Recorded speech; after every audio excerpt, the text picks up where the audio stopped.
Olá pessoal, bem-vindos a mais um podcast Núcleos Pod. Hoje a gente vai fazer uma conversa com a colega, amiga, pesquisadora Carla Freitas. Aqui é Viviane Vergueiro, sou pesquisadora também do Núcleos e fico muito feliz com essa oportunidade de podermos trocar essa ideia sobre um campo que é muito interessante, o campo de pesquisa de Carla, os temas de pesquisa de Carla. E acho que ela vai poder se apresentar aí bem melhor do que eu, pra gente fazer essa conversa hoje. Obrigada, Carla. Ai, que honra a minha estar aqui, né, com essa pessoa que tem tanto afeto, tanta admiração intelectual e afetiva mesmo, de tanta caminhada já, né, Vivi? Então, pois é, a minha pesquisa, eu sou pesquisadora do CUS, eu já estou aqui há 8 anos, quase, e passei por vários momentos desde a graduação, concluí o meu mestrado aqui, vinculado ao grupo de pesquisa. Sou educadora, sou militante pelas lutas das mulheres e em defesa das infâncias, né, que do meu estudo e da minha área de atuação acabou virando também uma pauta política minha. Talvez hoje a primeira pauta política minha. Então, minha dissertação, ela se desenvolveu na minha área de trabalho mesmo, e como eu trabalho numa escola que se propõe a trabalhar a partir da perspectiva da diferença, da diversidade, e eu comecei a analisar como se davam os discursos e as práticas políticas dentro daquele espaço que se propõe a trabalhar com relação a gênero e sexualidade.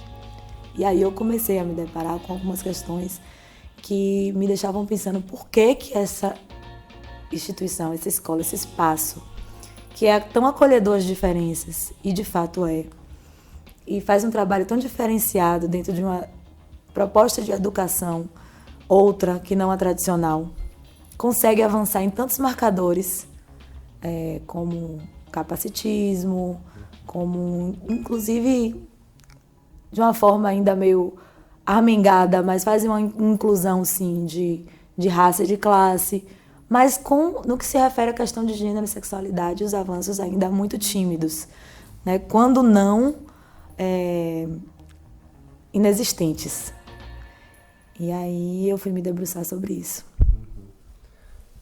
E eu acho que um aspecto muito importante, né, que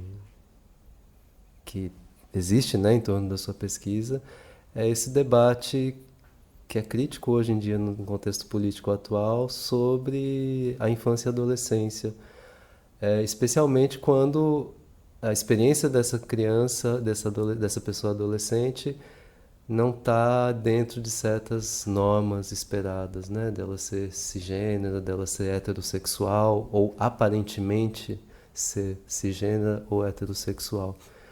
Eu acho que minha primeira questão para a gente conversar assim, que eu acho que pode ser útil para quem nos ouve, é pais responsáveis, pessoas queridas que se importem com uma determinada criança ou adolescente, que compartilhe, que abra, né, que ela talvez não seja cis, talvez ela não seja hétero, ou talvez ela tenha expressões e formas de compreender o seu próprio corpo, sua forma de interagir com o mundo, de uma forma diferente dessas normas.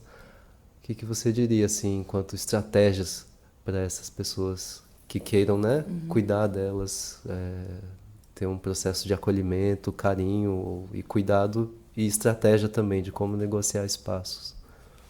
Tá, antes, mas também já respondendo essa questão, é bom a gente se situar que quando a gente fala de infância, de juventude, de adolescência, a gente está falando sempre no plural, né? Porque há marcadores nessas infâncias também que diferenciam essas vivências, né? A gente não pode estar pensando na infância preta do mesmo jeito que a gente pensa na infância que está situada num outro lugar social. E isso é uma questão que tem me atravessado.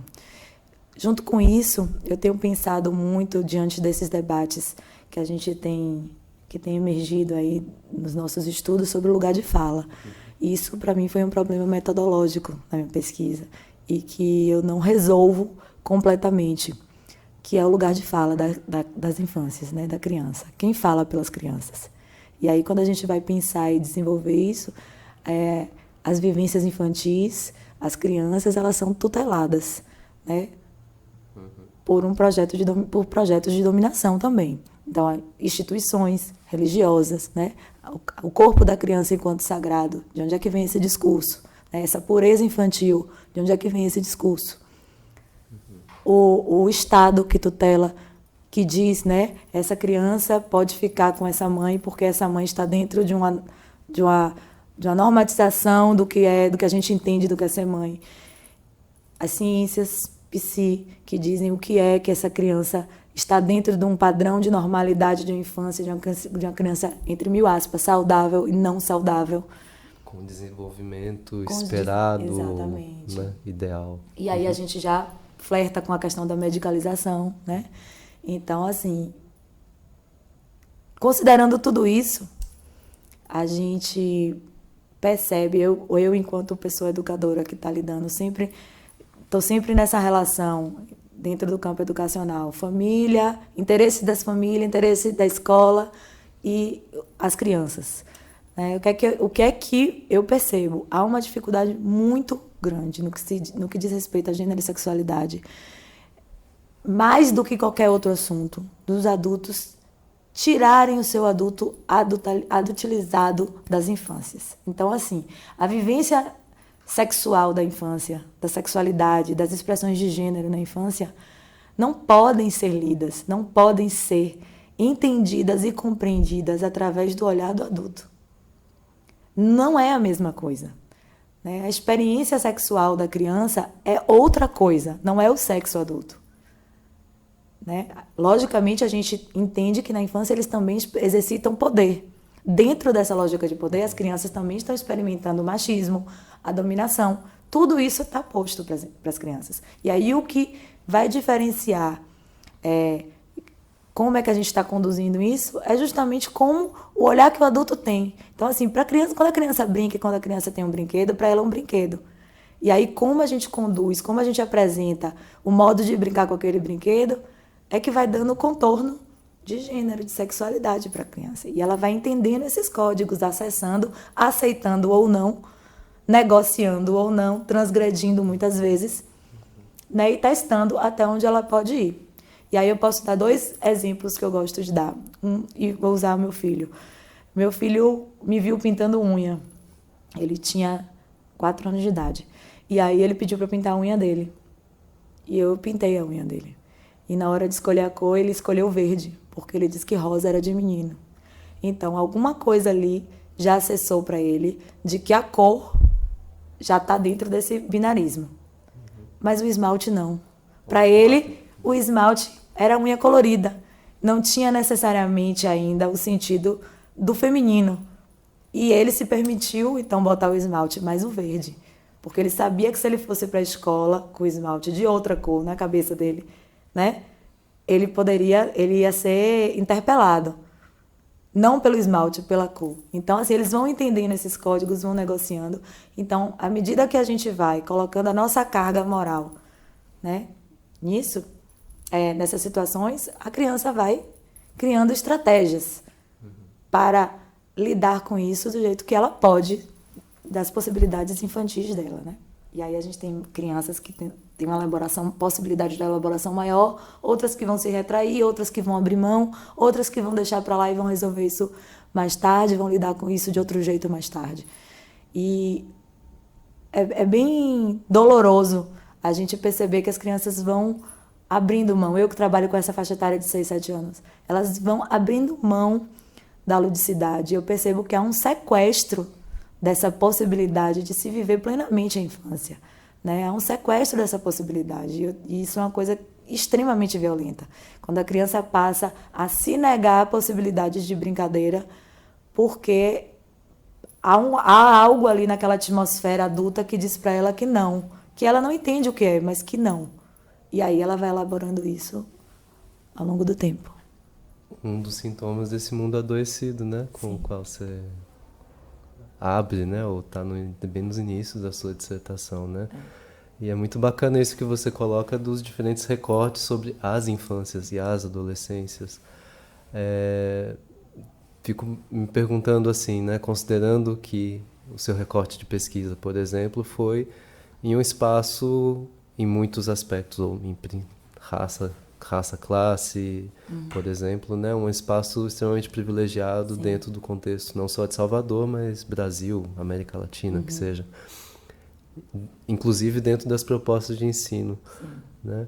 Talvez para reforçar um pouco dessa ideia, né, de que talvez algumas pessoas que sejam pais e mães, né, e pessoas responsáveis ou com proximidade de alguma criança adolescente, que seja LGBT, que seja transviado, que seja, né, Com a narrativa dissidente, com a né? narrativa Do que está dissidente. posto aí, Sim, né? sim.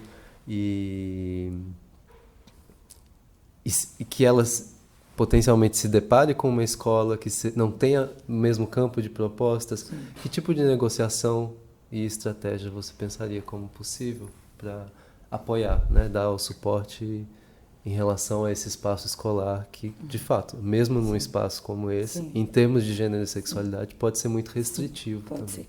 Olha, o que eu me senti enquanto pesquisadora muito sozinha, muito solitária. Enquanto pessoa militante, atuante dessa área, que está se preocupando em fazer intervenções cuidadosas, com escuta mais sensível com relação a essas questões. Me senti muito solitária e aí isso me faz pensar como se sentem essas famílias. Porque, assim, a escola ela é um espaço que tem o saber muito legitimado. Então, quando uma família recorre a uma escola para dizer o que é que eu faço com isso, e a escola não passa por uma formação, ela vai dizer o que está posto no mundo, né? Por exemplo, quando a gente tem a possibilidade de ter uma psicóloga na escola, isso deveria ser uma coisa muito boa, né? Porque considerar o processo subjetivo da criança para analisar o processo de aprendizagem dela é uma coisa, assim, revolucionária, eu diria, né? É muito difícil a gente encontrar nas escolas. Mas aí, quando a gente pega uma galera aí psicanalista que quer ler Freud, aplicar Freud do jeito que ele escreveu lá em 1800, e aí orienta uma mãe que chega e diz, olha, meu filho está muito flertando com o feminino e eu sou a pessoa que apoio ele, só que o pai está me pressionando, então o que é que eu devo fazer? E aí essa psicóloga fala para essa mãe, você é uma mãe dominadora, você tem que deixar esse pai castrar esse menino. Ela acabou com o único lugar de segurança daquela criança. Com uma base psicanalítica bem questionável, inclusive. Exatamente. Sim. Ela acabou com o único espaço seguro daquela criança, que era aquela mãe, né? Era com aquela mãe que aquele menino estava conseguindo sobreviver dentro daquela estrutura. Então, assim, é muito perigoso isso, né? E aí a gente fica se questionando. A gente faz o que com isso? É formação. É capacitação. As professoras estão dentro de sala de aula com toda a sua bagagem de discurso religioso, do que aprendeu no mundo, do que não aprendeu, né? Com as naturalizações da heterossexualidade, com a naturalização da cisgeneridade, sem ter tempo de refletir, porque a vida, a carga horária de um professor é muito difícil. Então, se a instituição não se preocupa e não tem como prioridade, isso é uma questão, os debates de gênero e sexualidade, se ela sequer consegue perceber que isso é um dado que está em todas as relações o tempo inteiro naquele espaço, fica muito difícil dela conseguir acolher uma família que vem com uma demanda dessa, e acontece a todo momento, para conseguir acolher essa criança também, né? E propor uma condição de segurança mínima, afetiva, de relações saudáveis, tranquilas, para essa criança conseguir transitar naquele espaço com segurança. Agora eu acho que eu coloco uma questão que talvez reverta um pouco a mirada que você lançou na sua pesquisa, né? Particularmente para as ouvintes, assim, que talvez sejam pais responsáveis, pessoas que cuidem das ditas crianças normais cis-hétero.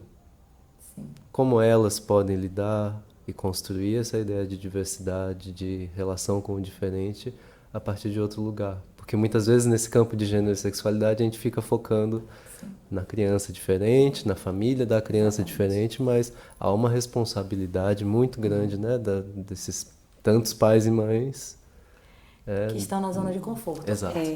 Eu trago um pouco isso na minha dissertação, Vivi, com uma preocupação muito grande nas crianças violentadoras, né? Sim. Eu acho que quando a gente... Primeiro, quando a gente coloca tudo como bullying, a gente está apagando as violências como elas são. Eu não gosto de usar bullying. Não. Eu acho que as crianças têm total condição de lidar com o racismo, com a LGBTfobia, enfim, com o que está lhe atravessando para que esteja sendo violenta. Ela seja violenta naquele momento. E eu acho que tem uma coisa que tem me preocupado bastante, e isso é um dado que eu tenho pensado muito recentemente, é que a gente está pensando nessas crianças que são violentadas, e aí eu falo muito das meninas, por exemplo, né, que são muito silenciadas dentro do espaço, como qualquer outro espaço, dentro da escola, desde a infância isso acontece também. A gente tem pensado nessas meninas, e eu mesmo tenho feito muito isso, de empoderar essas meninas, de garantir o lugar delas de fala, mas a gente tem feito muito pouco trabalho voltado para esses meninos, né? Então, assim, a gente tem criado meninas que confrontam essa masculinidade e deixando de lado a masculinidade, e essa masculinidade não está aceitando, e o pau está quebrando dentro das escolas, né? A gente pode fazer isso com a relação aí com o número de feminicídio assustador que está acontecendo. Eu acho muito possível, né? Porque a gente, à medida que a gente não problematiza a masculinidade ou problematiza somente de um ponto de vista de empoderar as mulheres, né? Eu acho que a gente pode estar criando um cenário caótico. E isso a gente usa para todas as violências, todos os outros marcadores. Enquanto a gente... E agora é muito difícil a gente convocar, né? A gente tem que fazer um trabalho de sensibilização, eu não vejo outro meio. E aí eu acho que uma família sozinha, uma criança sozinha é muito mais difícil. Eu tenho cada vez mais apostado na rede, né? Eu acho que essa rede de famílias, de crianças, com narrativas dissidente, trans, LGBT, qualquer que seja, não hétero, não cis, eu acho que a gente precisa criar espaços da gente estar se fortalecendo e de estar ocupando esses espaços, porque é muito mais difícil quando uma família chega na escola. Mas quando ela chega com a rede, isso chega de um outro jeito.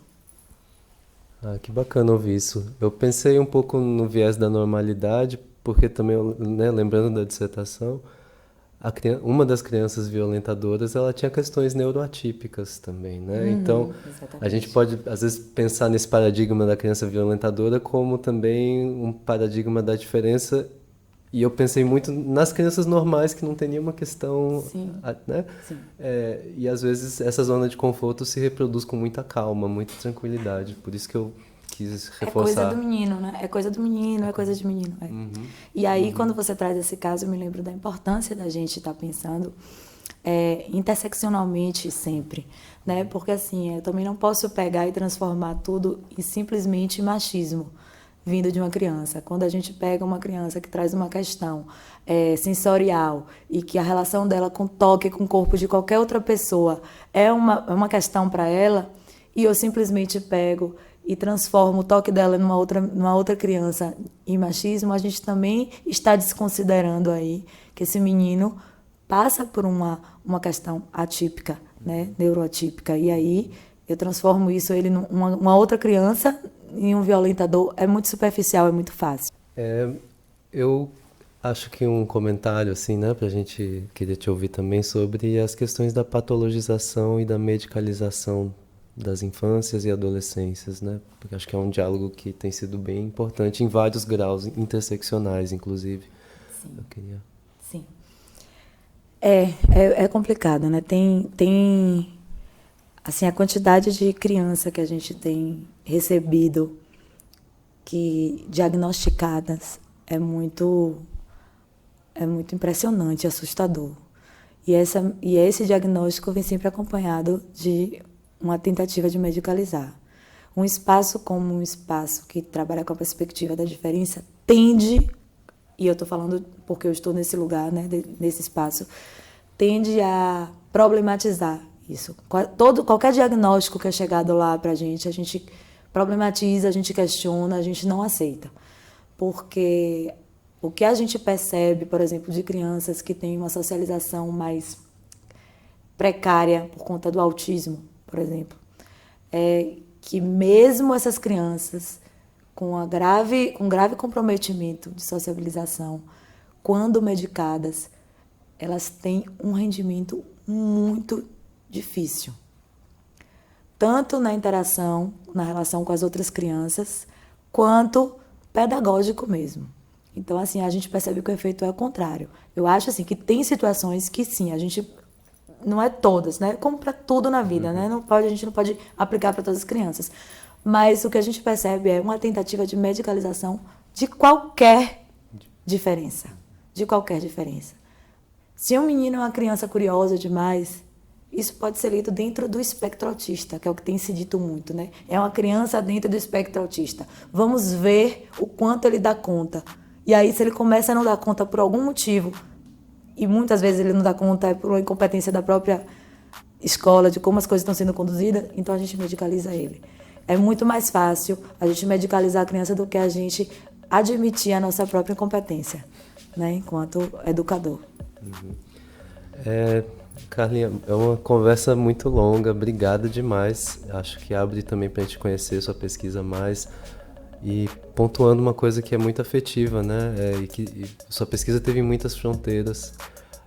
E uma das coisas que me marcou bastante foi o seu uso autoetnográfico e como que você implicou a sua infância no seu processo de como pedagoga e educadora nesse lugar, também se permitir afetar esse lugar e ser afetada por ele, considerando esse lugar da sua infância, né? Eu acho que a leitura da sua dissertação vale muito por isso.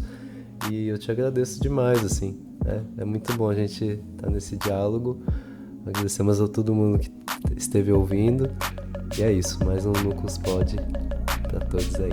Um abraço. Eu que agradeço, é uma honra. Um beijo para todo mundo. Até a próxima.